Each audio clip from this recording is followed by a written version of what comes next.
every Del Webb ad. Like, he's a guy that goes out in the backyard and builds stuff. Okay. He does all the things that, like, I can't do. But they're back from winter in San Diego, so I'm glad I got neighbors to get on one side.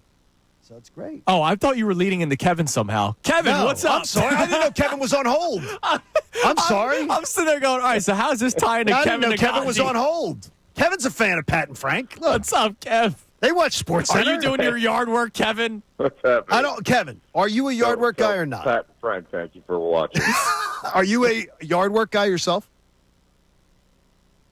You know what? Yes, I am very much a yard work guy. I actually was since I was 12, 13 years old. I love it. And then, this is the bad part of getting old. Like, in my 40s, they found out I was allergic to grass. What? Allergic to grass? I was like, what? Yeah, so I can go out there and I can do work, but I can't, like, mow the lawn anymore, which pisses me off. So if you're angry online and somebody says, Kevin, just go outside and touch grass, like, you literally have the best response. Like, I can't. Well, no. I'm allergic. So I can be out there. It's just, for example, if I mow the lawn, you got the grass going up in the air and stuff, and then I'm miserable after that. That's me with pine, and I got pine trees, and so I have to wear like the long sleeves because if I touch the pine, my arm gets all these bumps. He's got two able-bodied sons, though. Yeah, put him to work, Kev. Oh yeah, and John, to your point, we're working on that because the snow shoveling was in effect this year, and the light bulb finally went off with the boys about making money. There we go. Good. We're here. All right. We're here. Well, that's great. Yeah. I love that. All right, Kev, we'll start with the Phillies because that's been our jumping-off point this morning. Obviously, 8-4, that's a good start. Disappointing series with the Braves. I want to ask a question of you when it comes to Dave Dombrowski. Despite the record, it has not been necessarily a smooth ride so far for the Phillies. How much of your attention is on Dave Dombrowski right now because they ran it back and we're seeing some similar issues unfold for this team? That's a fair question. I think we're in mid-April, so I won't come to any conclusion because I think we have a different conversation coming off the Dodgers series as we are with the Braves series. But I see your point. There's no upgrade in center field. We see what's going on right now currently in third base. And, every single close game, and we've been witnessing a team that has been in 1 or 2 run games every single night has been a roller coaster with the bullpen. Right now, my approach to this whole thing is let's see how the first 2 months play out and leading into the deadline. Because I don't think you can make any statements on a team in April because let's not forget this team was red hot in April. Last year, a couple of years ago, they were awful in April. And look at how they finished in both years. One went pretty deep. The other one flamed out.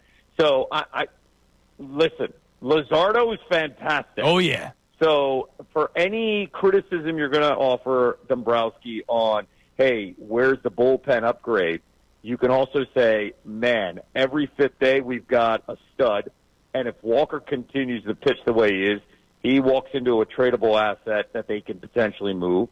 And so I wait. To me, it's patience, especially in baseball. Yeah, I'm not attacking Dombrowski. It's just like nobody. I'm not shocked by Brandon Marsh. You know what I mean? Like, I'm not surprised that Alec Boehm is still having some of his issues. I'm shocked that he's hitting so poorly. I'm talking more of like the mentality, the antics on the field. Like there have not been many surprises for me so far this season, and that's what bothers me. Like, why do I get that sense before the season starts, and the president of baseball operations, who will be in the Hall of Fame one day, does not? Yeah, I think he does, but I also think the team was hamstrung a little bit on the payroll and what they were trying to figure out, and some players coming off the books down the road, right? To a certain extent, too, it's tough. It is tough to move around when you have still long-term deals. You also still are in win mode now. You also have a pipeline of players that are literally a year away, and you're waiting patiently, and some of those positions can be filled. I also felt like there was a message sent in the offseason when we started hearing the trade rumors of Alec Boehm. It was a message sent to Alec Boehm, hey, listen, you got to figure this thing out. And a lot of that is the mental place of where you're going to be emotionally and how you're going to handle some adversity. And unfortunately, we haven't seen a lot of that. I thought Stott said some stuff after the first week of the regular season that, we're done with the bull crap stuff we saw with the daycare. We've moved on. I was like, okay, that says a lot. They're taking pitches now a lot more. Trey Turner's being a lot more aggressive than we've seen in the past. So I thought certain messages were passed on to some of the veterans. And to a certain extent, the way that clubhouse is put together, they self-manage. Topper just sits there and just says, all right, I'm going to let some of these guys figure it out and patiently wait. I think that right now it's, okay, we'll give it a chance in April and May, and then Dombrowski does some work in June into July with the trade deadline. Are you a fan of the let the people manage themselves? Just by instinct. Well, and you can even apply it to your own career and say, do you like that, or do you like a more hands-on boss? Oh, that's interesting. I think it's applied differently to different personalities, right? Okay. I think if you have a veteran like a guy like Bryce Harper, what are you managing, right? You pay a guy like Trey Turner, what are you managing? JT Realmuto, what are you managing? Kyle Schwarber, what are you managing?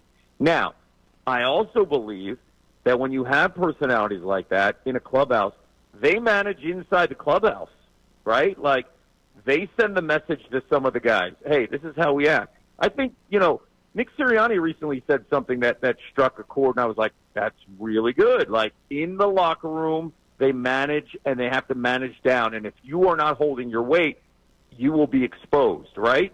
I think we're seeing a little bit of that, and I'm okay with that. I really am, because they're grown men, and sometimes the Phil Jackson way works. The Joe Torre way works, because if you have leaders at the top as players, then you don't need so much of a guy that's hands-on at all times. So I think it can be a really effective. But if you don't have leaders that are your stars, then it could go sideways. So it's a question of what personalities do your leaders have inside any locker room or clubhouse. And if they're leading the way, then you don't need a manager or a coach that has to be super hands-on and in your face at all times. Our man Kevin Negandhi is with us on the Comcast Business Hotline. Brandon Graham was on the New Heights podcast with Jason Kelsey and Travis Kelsey and told the story that he went into Howie Roseman's office and allowed Howie Roseman to basically make the decision for him about whether or not he would retire. He did say that he would have played had Howie said, we want you back. How do you feel about the decision basically made by Howie that Brandon Graham has done? First off, I want to recognize Brandon Graham as the team-first guy at all times, right?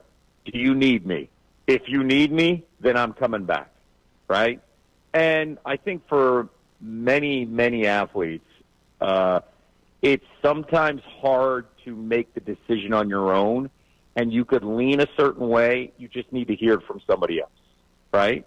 Somebody that clearly BG trusts Howie and Howie's assessment. Also, BG wants to make sure, am I doing this in the best interest of the club? If you need me, I'm coming back. And I'm all for that. I think that just shows how great the relationship is between Howie Roseman and some of the veteran leaders in the locker room through the years and how much they trust each other. And to me, it says a heck of a lot about BG making a decision where he's 90%, right, but he's going to actually rely on somebody outside that he trusts and believes in to help him make that crossing over, right? And that says a lot, because sometimes ego gets in the way, man. We've seen it, guys. We've seen so many people hang on way too long, a lot longer than they should because of the ego, right? Because of, I got to do it this way. Sometimes you kind of need a little bit of that push. Listen, if BG came back, man, I'd be ecstatic. But if BG is at peace with it and he feels like I need to hear from somebody, trust me, that's great for him. He has to have his own type of closure. I don't think anybody else can make a decision from the outside on what BG should do. If he trusts somebody to make that decision to help him, good for him, man. Kevin, you're the man. It was great to hear from you. I hope you've enjoyed the last couple of weeks. You've been out and about and we love that for you. And we appreciate you coming on today. Appreciate you, fellas. Look forward to talking to you in a couple weeks in Green Bay. Oh, wow. wow. That'll How be fun. about it? Kevin Negandhi on the Comcast Business Hotline. Thank you so much for checking out our content on the 97.5 The Fanatic YouTube channel. Hope you enjoyed the video. And remember, you can always be checking the playlist. There may be something you missed from one of our shows during the day that you want to go back and check out. So every time you like a video, like it, subscribe to the channel, and you'll have that great content coming to you every single day. You're greatly appreciated.